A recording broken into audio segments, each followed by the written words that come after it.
नमस्कार बंधुरा नतून एक भिडियोते आपनादेर प्रत्येके जानाई स्वागतम। এই মুহূর্তে আবহাওয়ার গুরুত্বপূর্ণ আপডেট নিয়ে চলে এলাম। যেমনটা আগের ভিডিওতে আপনাদেরকে জানিয়েছিলাম, ঝাড়খণ্ডের উপর তৈরি হয়েছে এবং বিহারের উপর তৈরি হয়েছে শক্তিশালী বজ্রগর্ভ মেঘ এবং সেই মেঘ থেকে ঝাড়খণ্ড এবং বিহারে বৃষ্টি তো হবেই, সেই সঙ্গে ঝাড়খণ্ড এবং বিহার লাগোয়া পশ্চিমবঙ্গের জেলাগুলোয় কিন্তু প্রবল কালবৈশাখী ঝড় বৃষ্টির সম্ভাবনা এমনটা কিন্তু জানিয়েছিলাম। সেই মতো দুপুরের পরপর কিন্তু বজ্রমেঘ প্রবেশ করতে শুরু করে দক্ষিণবঙ্গের একাধিক জেলাতে এবং দেখতেই পাচ্ছেন ইতিমধ্যে বেশ কিছু অঞ্চলে বৃষ্টিপাত কিন্তু শুরু হয়ে গেছে। পুরুলিয়া, পশ্চিম বর্ধমান, বাঁকুড়া, সেই সঙ্গে বীরভূম জেলার বেশ কিছু অংশে বৃষ্টিপাত শুরু হয়ে গেছে এবং ইতিমধ্যে আবহাওয়া দপ্তর থেকে দক্ষিণবঙ্গে একাধিক জেলার জন্য ঝড় বৃষ্টির রেড অ্যালার্ট জারি করা হয়েছে এবং সেই সঙ্গে বেশ কয়েকটা জেলার জন্য ঝড় বৃষ্টির হলুদ সতর্কবার্তা বা ইয়েলো অ্যালার্ট জারি করা হয়েছে। তো কী আপডেট উঠে আসছে এই মুহূর্তে, কোন কোন অঞ্চলে বৃষ্টিপাত শুরু হলো, কোথায় কোথায় বৃষ্টি হলো সেগুলো আপনাদেরকে দেখাবো। একই সঙ্গে আবহাওয়া দপ্তর কি আপডেট দিচ্ছে এই মুহূর্তে সেগুলো আপনাদেরকে দেখিয়ে দেবো। তো ভিডিওটি ভালো লাগলে এবং ইনফরমেটিভ বলে মনে হলে অবশ্যই আপনারা ভিডিওটি একটি করে লাইক করে দেবেন, অবশ্যই ভিডিওটি প্রচুর শেয়ার করবেন। সেই সঙ্গে আপনারা এই মুহূর্তে আমাদের ভিডিওটি কোন জেলা থেকে দেখছেন অবশ্যই কিন্তু আপনাদের জেলার নামটি কমেন্ট বক্সে মেনশন করে দেবেন। সেই সঙ্গে আপনাদের জেলায় এই মুহূর্তে বৃষ্টিপাত কি শুরু হয়েছে নাকি শুরু হয়নি, নাকি আকাশে মেঘ রয়েছে অবশ্যই কিন্তু কমেন্টে জানাতে ভুলবেন না। আর নতুন দর্শক হয়ে থাকলে লেটেস্ট ভিডিওর আপডেট সবার প্রথমে পাওয়ার জন্য চ্যানেলটিকে সাবস্ক্রাইব করে নিয়ে পাশে থাকা বেল আইকনে ক্লিক করে অল নোটিফিকেশন অপশনটিকে অন করে রাখবেন। লেটেস্ট আপডেট আপনারা সবার প্রথমে পেয়ে যাবেন। বন্ধুরা, শুরুতে আমরা আবহাওয়া ডাটার থেকে দেখে নেব যে আজকে বিকালের পরপর পশ্চিমবঙ্গের কোন কোন জেলায় ঝড় বৃষ্টি লক্ষ্য করা গেল, কোন কোন অঞ্চলে এবং তার পার্শ্ববর্তী কোথায় কোথায় ঝড় বৃষ্টি হয়েছে।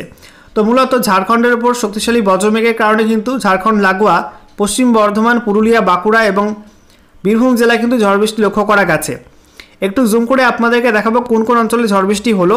দেখতে পাচ্ছেন পুরুলিয়া, সেই সঙ্গে মুড়ি, বলরামপুর, এছাড়া বাঘমুন্ডি, ঝালিদা, জয়পুর, সিন্দ্রি, তারপরে শুক্লারা, কেন্দা, পুঞ্চা, মানবাজার, হাতিরামপুর, শালডিহা, ইনপুর, বাঁকুড়া, এছাড়া ছাতনা, গঙ্গাচল ঘাটি, বড়জোড়া, শালতোরা, কাশীপুর, রঘুনাথপুর, পাড়া, তারপরে আমরা দেখতে পাচ্ছি রানীগঞ্জ, আসানসোল, কুলটি, চিত্তরঞ্জন, এদিকে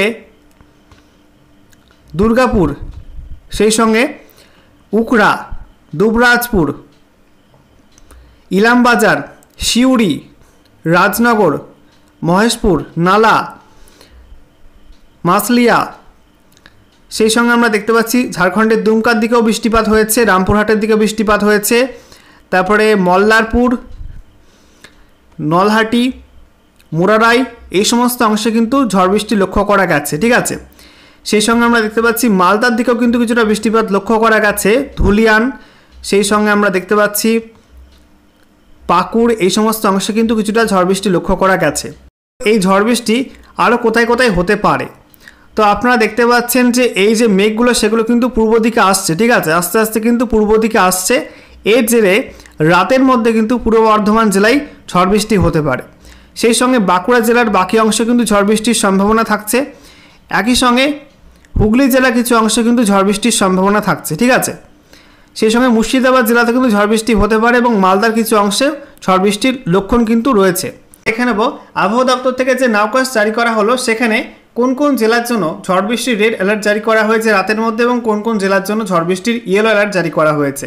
তো বলা হচ্ছে মূলত সতর্কতা থাকছে দক্ষিণবঙ্গের জেলাগুলিতে। দক্ষিণবঙ্গের মধ্যে ঝাড়খণ্ড লাগোয়া পুরুলিয়া, পশ্চিম বর্ধমান, বীরভূমের কিছু অংশ এবং সেই সঙ্গে আমরা দেখতে পাচ্ছি বাঁকুড়া এবং পূর্ব বর্ধমান জেলা কিছু অংশে থাকছে রেড অ্যালার্ট। এছাড়া পশ্চিম মেদিনীপুর, হুগলি জেলা এবং নদিয়া জেলার জন্য থাকছে ইয়েলো অ্যালার্ট। বাকি কলকাতা, হাওড়া, উত্তর এবং দক্ষিণ 24 পরগনা, পূর্ব মেদিনীপুর, ঝাড়গ্রাম এইসব জেলার জন্য কোনো ওয়ার্নিং থাকছে না। একই সঙ্গে মুর্শিদাবাদ জেলার জন্য কিন্তু কোনো ওয়ার্নিং এখনও পর্যন্ত দেওয়া হয়নি, আর উত্তরবঙ্গে কোনো জেলার জন্য কিন্তু এখনও পর্যন্ত কোনো ওয়ার্নিং দেওয়া হয়নি। ঠিক আছে, এবারে আমরা দেখে নেব এই মুহূর্তে লেটেস্ট স্যাটেলাইট ইমেজ কি আপডেট দিচ্ছে। এই মুহূর্তে আপনারা দেখতে পাচ্ছেন ভারী মেঘ রয়েছে পূর্ব ভারতে, মূলত ঝাড়খণ্ড, পশ্চিমবঙ্গের পশ্চিমাঞ্চল এবং বিহারের ওপরে কিন্তু রয়েছে ভারী মেঘ। ঝাড়খণ্ডের বজ্রমেঘ কিন্তু প্রবেশ করেছে ইতিমধ্যেই পুরুলিয়া, পশ্চিম বর্ধমান, সেই সঙ্গে বীরভূম, সেই সঙ্গে বাঁকুড়া জেলার বেশ কিছু অংশে এবং রাতের মধ্যে কিন্তু পূর্ব বর্ধমানের দিকেও প্রবেশ করতে পারে মেঘ। নদিয়া, মুর্শিদাবাদ এবং সেই সঙ্গে হুগলি এবং পশ্চিম মেদিনীপুর জেলার মধ্যে কিন্তু এই মেঘ প্রবেশ করতে পারে। এর সঙ্গে উত্তর এবং দক্ষিণ 24 পরগনা, কলকাতা, হাওড়া, পশ্চিম মেদিনীপুর, পূর্ব মেদিনীপুর এই সব জেলায় কিন্তু আকাশ মোটের উপর পরিষ্কার। ঠিক আছে, রাতের মধ্যে কিছু বজ্রমেঘ প্রবেশ করতে পারে, তবে বৃষ্টিপাতের সম্ভাবনা কিন্তু কম রয়েছে এই সব জেলাগুলিতে। তবে উত্তরবঙ্গে মালদা, উত্তর দিনাজপুর, দক্ষিণ দিনাজপুরে কিন্তু এই মুহূর্তে মেঘাচ্ছন্ন আকাশ, রাতের মধ্যে বৃষ্টিপাত হতে পারে কিছু কিছু অংশে। উত্তরবঙ্গের ওপরের যে 5 জেলা দার্জিলিং, কালিম্পং, জলপাইগুড়ি, আলিপুরদুয়ার, কোচবিহার সেখানে কিন্তু মেঘাচ্ছন্ন আকাশ, এখানেও কিন্তু রাতের মধ্যে কিছু কিছু অঞ্চলে বজ্রবিদ্যুৎ সহ বৃষ্টিপাত হতে পারে হালকা মাঝারি। ঠিক আছে, একই সঙ্গে আমরা দেখতে পাচ্ছি এই মুহূর্তে বাংলাদেশে কিন্তু কিছু কিছু অংশে মেঘাচ্ছন্ন আকাশ রয়েছে, বৃষ্টির মেঘ কিন্তু নয়। বিশেষ করে রংপুর, কলাই, এছাড়া সিলেট, ঢাকা সংলগ্ন অঞ্চল, কিশোরগঞ্জ, লাখাই, মৌলভীবাজার এই সমস্ত অংশে কিন্তু হালকা হালকা মেঘ ছড়িয়ে ছিটিয়ে রয়েছে, বৃষ্টির মেঘ কিন্তু নয়, হালকা হালকা মেঘ। একই সঙ্গে আসামে আমরা দেখতে পাচ্ছি এই মুহূর্তে তেজপুর, সেই সঙ্গে দিমাপুর, হোজাই, শিলচর, জোরহাট এই সমস্ত অংশে কিন্তু হালকা হালকা মেঘ উড়ে যাচ্ছে, বৃষ্টির মেঘ কিন্তু নয়, এগুলো হালকা হালকা মেঘ রয়েছে। একই সঙ্গে উত্তর পূর্ব আসামে কিন্তু মেঘ রয়েছে ডিব্রুগড়ের দিকে।